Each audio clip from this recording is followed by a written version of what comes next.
Varahi sales grand festive celebrations ప్రతి 10,000 రూపాయల కొనుగోలుపై ఒక బంగారు నాణెం ఉచితం. ఈ ఆఫర్ జనవరి 15 వరకు మాత్రమే.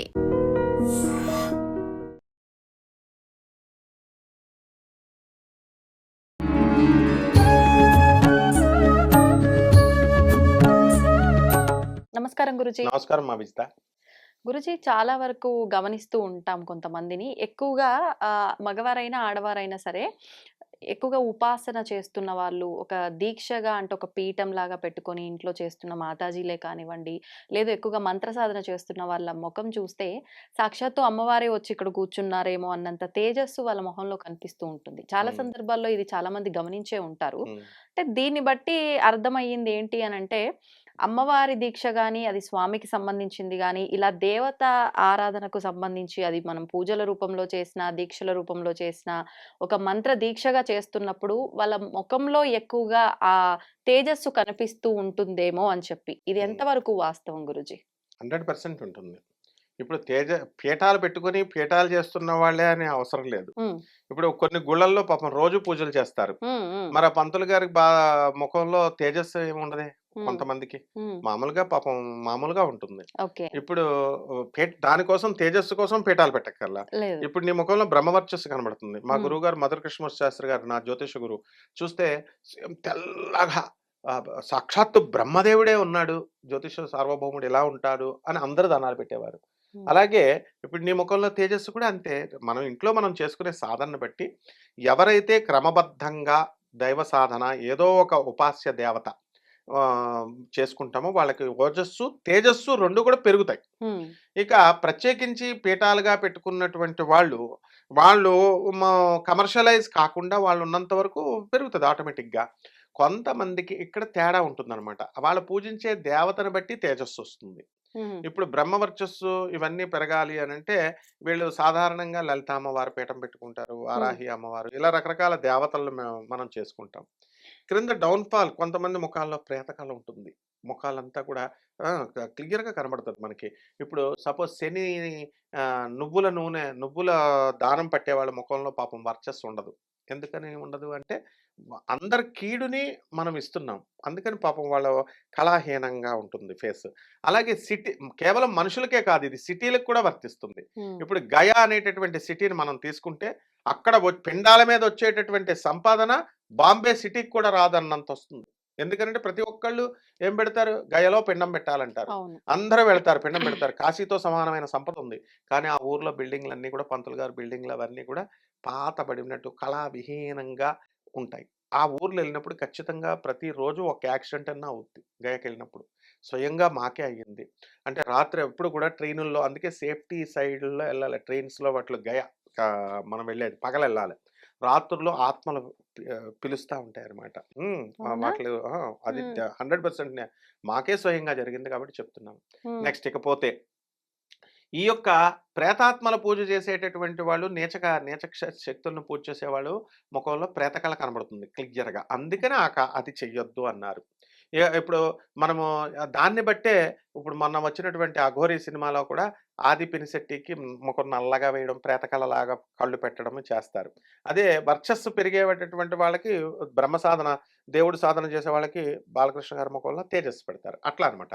సో ఇకపోతే ఈ సాధన అసలు యాక్చువల్గా ఇప్పుడు ఆడవాళ్ళు ఉంటారు, సౌందర్యం కావాలని చెప్పి ఏ డైటింగ్లో చేయాల్సినటువంటి అవసరం లేదు. ఒక్క మంత్రం, చేసే మంత్రమే అప్సరస మంత్రం చేసుకుంటే సరిపోతుంది. ఆడవాళ్లే కదా, మగవాళ్ళు కూడా ఈ కాలంలో అందానికి ఎక్కువ ప్రాధాన్యత ఇస్తున్నారు కాబట్టి అప్పుడు ఆ డ్రెస్సే అందాన్ని, మనం వేసుకునే డ్రెస్ మనకు అందాన్ని ఇవ్వడం కాదు. మనం ఈ సాధన చేస్తే మన వల్ల ఆ వేసుకున్న డ్రెస్కి అంతం ఇస్తాం మనం, అంత గొప్పగా వర్చస్సు తేజస్సు వస్తుంది. అదే అప్సరస సాధన. నేను ఉదాహరణతో చెప్పగలను. విశ్వామిత్ర మహర్షి మన అందరికీ తెలుసు. విశ్వామిత్రుడు అంటే విశ్వానికి, ప్రపంచానికే మిత్రుడు. ఇప్పుడు ఆయన ఏం చేశాడు, వశిష్ఠుడి మీద కోపంతో వశిష్ఠుడు ఆశ్రమానికి వెళ్తారు. వెళ్ళి తన గ్యాంగ్ సైన్యం, లక్షల సైన్యంతో వెళ్తే ఆతిథ్యం ఇస్తాడు. ఇంతమందికి 5 నిమిషాల్లో భోజనాలు పెట్టేశాడు. ఈయన దగ్గర ఏముంది అని చూస్తే కామధేను ఉంది, సురభి ఉంది. ఉంటే ఇది నాకు ఇచ్చేసే, నేను రాజు దగ్గర ఉండాలి అంటాడు. ఆయన ఏమంటాడు, కుదరదు, నా దగ్గరే ఉండాలి అని వశిష్ఠుడు చెప్తే బలవంతాన తీసుకెళ్దామని చెప్పేసి తీసుకెళ్తుంటే ఆ కామధేనువు కేవలం పిండి పదార్థాలనే, వంట పదార్థాలనే కాదు, తిండి పదార్థాలనే కాదు, సైనికులను కూడా పుట్టిస్తది. హ్మ్. విశ్వామిత్రుడు అసలు పేరు కౌశికుడు. ఆయన సైన్యం అంతా కూడా ఓడిపోయింది. ఆ! ఓడిపోతే అప్పుడేమంటాడు, ఇదం క్షాత్రం ఇదం బ్రాహ్మం ధిక్ అని చెప్పేసి, ఎందుకు ఈ క్షాత్ర ధర్మం భుజబలం వేస్ట్ ధిక్, ఇదం ఇదం క్షాత్రం, ఓడిపోయాం. హ్మ్. బ్రహ్మశక్తే గ్రేట్, ఏమీ లేకుండా వశిష్ఠుడు నన్ను జయించాడు, నేను కూడా ఈ రాజ్యాన్ని వదిలేస్తున్నానని స్పాట్లో ఆయన భార్యా పిల్లల్ని వదిలేశాడు, రాజ్యాన్ని వదిలేశాడు, తపస్సు కూర్చున్నాడు. హ్మ్. ఎవరు తపస్సు కూర్చున్నా మనం కూడా ఇంట్లో పూజలు ఎక్కువ చేసే వాళ్ళకు ఒక డేంజర్ ఉంటుంది. హ్మ్. రోజు పూజ చేసే వాళ్ళకి ఇంద్రుడు ఇంద్ర పదవి కోసం చేసేస్తున్నారేమో వీళ్ళు అని చెప్పేసి ఒక అప్సరనో మేనకనో ఎవరినో పంపేస్తారు. ఏదో ఒక ఫోన్లు రావడమో లేకపోతే ఫ్రెండ్స్ రావడమో వచ్చి తీసుకెళ్ళిపోతారు. ఇంద్రుడు కంగారు పడిపోతాడు ఎవరు పూజ చేసినా. ఆ ఇంద్రుడు అంటే ఏంటంటే పంచేంద్రియాలకి అధిపతి. ఆ ఎవరి గోల వాళ్ళదన్నట్టు ఇంద్రుడి గోల ఇంద్రుడిది, నా సింహాసనం కోసం చేసేస్తున్నాడేమో అనుకుంటాడు. ఇప్పుడు విశ్వామిత్రుడు అలాగే పాపం ఆయన కౌశికుడు ఆయన తపస్సు కోసం ఆయనేంటి విశ్వామిత్రుడు వశిష్ఠుడే నా బ్రహ్మర్షి, నేను కూడా బ్రహ్మర్షి అవ్వాలని తపస్సు మొదలు పెట్టాడు. ఇంద్రుడు బాబాయ్ ఇంద్రసింహాసనం కోసమని వాయుదేవుని పంపాడు, వరుణదేవుని పంపాడు, తపస్సు భగ్నం చేసేమన్నాడు, వర్షాలు కురిపించారు, అగ్నిలు కురిపించారు, ఏమైనా మనవాడు కౌశికుడు బ్రహ్మాండంగా చేసేస్తున్నాడు. ఆ! ఇక మేనకని పంపుతాడు. మేనకని పంపితే రంభావరోసి మేనకలు అప్సరస్సులు ఉన్నారు కదా, మేనక వెళ్ళి అంత చేసినా సరే ఆ విశ్వామిత్రుడు కౌశికుడు ఏమి పడ్డు మంచి తపో సాధనతో ఉంటే అప్పుడు మేనక సహాయం ఆయనకి సేవలు చేస్తుంది. హ్మ్. సేవలు చేసి రోజు పువ్వులు ఇవ్వడము, పూజకి సహాయాలు చేయడము, ఇలా చేస్తే అప్పుడు విశ్వామిత్రుడు ఆమె మీద మనసు కలిగి ప్రేమతో జయించవచ్చు ఎవరినైనా. హ్మ్. సో ప్రేమతో ఆమెని భార్యగా చేసుకుంటాడు. భార్యగా చేసుకున్నాడు. శకుంతల పుట్టింది. ఆమె ఆహా! శకుంతల దుష్యంతుల కథ. ఓహో! వాళ్ళ వంశమే మనం భరత వంశం. వాళ్ళకి పుట్టినోడే భరతుడు. హ్మ్. ఇక మన పూర్వీకులు అనమాట మేనకాదేవి. మేనక. హ్మ్. అప్పుడేం జరిగింది, ఈ మేనకను పర్మనెంట్‌గా ఉండిపోమంటాడు. నేను దేవవేశ్యనయ్యా, నేను మానవ కన్యలాగా మానవ భాషలో చెప్తావేంటి నువ్వు? నేను లిమిటెడ్ టైమే ఉంటాను. కాబట్టి నేను మళ్ళీ నా లోకానికి నేనెళ్ళిపోవాలి. ఇంద్రుడు పిలిచేశాడు. హ్మ్. ఇంద్రుడు పిలిచేయగానే ఆమె వెళ్ళిపోయింది. అయితే అప్పుడు తనకు మళ్ళీ ఈ తపస్సంతా వేస్ట్ అయిపోయింది. అయితే ఇప్పుడు జరిగిన విషయం చూడండి. హ్మ్. అప్పుడు ఈయన ఏం చేస్తాడు విశ్వామిత్రుడు తపస్సు మళ్ళీ మొదలుపెడతాడు. మళ్ళీ మొదలుపెట్టి బ్రహ్మదేవుడొచ్చాడు. "నువ్వు రాజర్షి అయిపోయావన్నాడు." "నో! నేను రాజర్షి అయితే సరిపోదు. నేను బ్రహ్మర్షి అవ్వాలి. విశ్వామిత్రుడు టైటిల్ నాకు కావాలంటాడు. నంబర్ 1 అవ్వాలంటాడు." నువ్వు ఎంత చెప్పినా బ్రహ్మదేవుడు అవ్వదు. ఆ వశిష్ఠుడే చెప్పాలంటే వశిష్ఠుడి దగ్గరికెళ్తే, "నువ్వు రాజర్షివే, రాజర్షివే, రాజర్షివే" అంటాడు. ఇంకా ఈయనలో పట్టుదల పెరిగింది. ఈ లోపల ఏజ్ అయిపోయింది. ఏజ్ అయిపోయేసరికి అందరికి బిల్డప్‌లు ఇస్తారు కదా వయసులో. వయసులో జవసత్వాలన్నీ ఉడికిపోయినాయి. అప్పుడు వెళ్ళి వశిష్ఠుడి దగ్గరికెళ్ళి "గురువుగారు నమస్కారం అండి" అని అప్పుడు మనవాడంటాడు. "ఇప్పుడయ్యావు నాయనా నువ్వు, బ్రహ్మర్షివయ్యావు" అంటాడు. అంటే బ్రహ్మర్షి అంటే ఏంటి? ఇంకా అసూయలు, కోపాలు, పోటీలు, నంబర్ 1లు, నంబర్ 2లు ఏమి ఉండకూడదనమాట. అప్పుడు ఉండదు. బ్రహ్మర్షి అయిపోతాడు. అయిపోయాడు కదా! ఇప్పుడు అందరూ ఏమనుకుంటారు? విశ్వామిత్రుడు ఎందుకు గొప్పవాడయ్యాడనుకుంటారు జనరల్‌గా? ఈయన గాయత్రి సాధన చేశాడు. గాయత్రి మంత్రాన్ని రచించాడు. గా ఈ తపస్సు చేశాడన్నాడు. అది తప్పకుండాను అందులో డౌట్ లేదు. కానీ ఇక్కడ ఎవరికీ తెలియనటువంటి ఒక సాధన ఇక్కడ జరిగింది. హ్మ్. అదే మేనకా సాధన. అప్సరస సాధన చేశాడు విశ్వామిత్రుడు. ఆమెతో డైరెక్ట్ కాపురమే చేసేసాడు. హుహు. కాబట్టి behind every successful man there is a women. డెఫినిట్‌గా ఇది వర్తిస్తుంది ప్రతి ఒక్కడికి. ఏంటంటే గొప్పవాడైనటువంటి ప్రతి ఒక్క వ్యక్తి వెనక ఆ స్త్రీ యొక్క సహాయం ఉంటుంది. స్త్రీ యొక్క సహాయం లేకుండా ఏ వ్యక్తి గొప్పవాడు కాలేడు. ఈవెన్ మోడీ గారైనా సరే. అట్లా ఈ అంటే పెళ్లి కాని వాళ్ళైనా, పెళ్ళైన వాళ్ళైనా ఎవరో ఒకళ్ళు ఇండైరెక్ట్‌గా ఒక స్త్రీ సహాయం ఉంటుంది. ఇక్కడ విశ్వామిత్రుడికి ఏమైందంటే ఇక్కడ ఈయన మేనక యొక్క సహాయం. మేనక ఆహ్, ష ఆమె సాధన చేశాడు తెలియకుండానే. హ్మ్. అంటే మనం ఇక్కడ చేయాల్సిందేంటంటే మనం ఫ్రీక్వెన్సీ పెట్టుకోవడమే. 320 ఫ్రీక్వెన్సీ, 450 ఫ్రీక్వెన్సీ ఇలా ఎలా అయితే పెట్టుకుంటామో, మనకు తెలియకుండా లోయర్ ఎనర్జీస్ నుంచి హైయర్ ఎనర్జీకి వెళ్ళిపోతూ, వెళ్ళిపోతూ గాయత్రి దేవి దగ్గరికి వెళ్ళిపోతాం.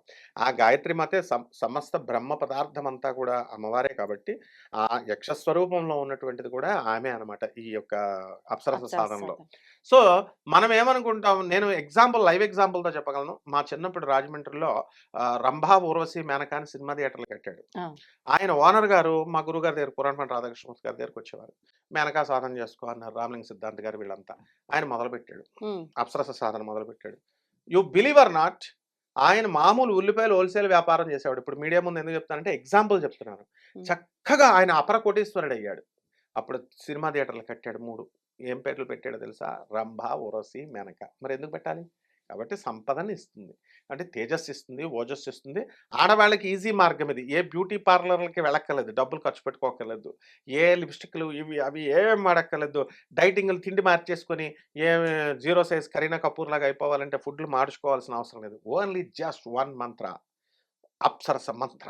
హ్మ్. రంభ, ఊర్వశి, మేనక ఈ సాధనలో తిలోత్తమ 4 సాధనలున్నాయి. 4 రూపాల్లో మేనక ఈజ్ ద బెస్ట్ అనమాట. ఎందుకంటే సంపదన్ని ఇస్తుంది, హుహు. ఐశ్వర్యాన్ని ఇస్తుంది, తేజస్సునిచ్చింది. విశ్వామిత్రుడే ఎగ్జాంపుల్. ఎలా గురూజీ సాధన ఎలా? సేమ్ అంటే మన గురువు దేవుడ ద్వారా మంత్రాన్ని మన తీసుకోవడమేనా? మంత్రం ఉంటుంది. మనము తప్పకుండా మనం మంత్రం ఇవ్వచ్చు. గురుముక్త అంటే గురువు అంటే సాంప్రదాయబద్ధంగా హ్మ్. గురువు అంటే ఎవరు? దత్తాత్రేయుడు, శివుడు ఆది గురువు. ఆయన ఫోటో పెట్టేసుకోవడం. మనకి ఈ సాధనలో ఉన్నటువంటి వాళ్ళు మీకు దగ్గరలో ఎవరైతే ఉన్నారో వాళ్ళ దగ్గరికెళ్ళి మంత్రోపదేశం తీసుకుంటారు వాళ్ళు. హ్మ్. తీసుకొని లేదా పుస్తకాలు దొరుకుతున్నాయి, నెట్‌లో దొరుకుతున్నాయి. తీసుకోకూడదని ఏమి లేదు. తీసుకొని చక్కగా లేకపోతే మనల్నన్నా సంప్రదించొచ్చు.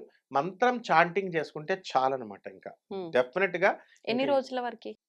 అదే కదా ఇక్కడ స్పెషలు. హ్మ్. సాక్షాత్ ఆది పరాశక్తి దుర్గాదేవిని ప్రసన్నం చేసుకోవాలంటే హ్మ్. ఎక్కువ టైం పడుతుంది కదా! పెద్ద దేవత కదా ఆవిడ. పాపం ఆవిడే తక్కువ రోజుల్లో వచ్చేస్తుంది. హ్మ్. లేతే మనం ఎన్ని కోట్ల సంవత్సరాలు చేసినా అమ్మవారు రావాలని రూల్ లేదు.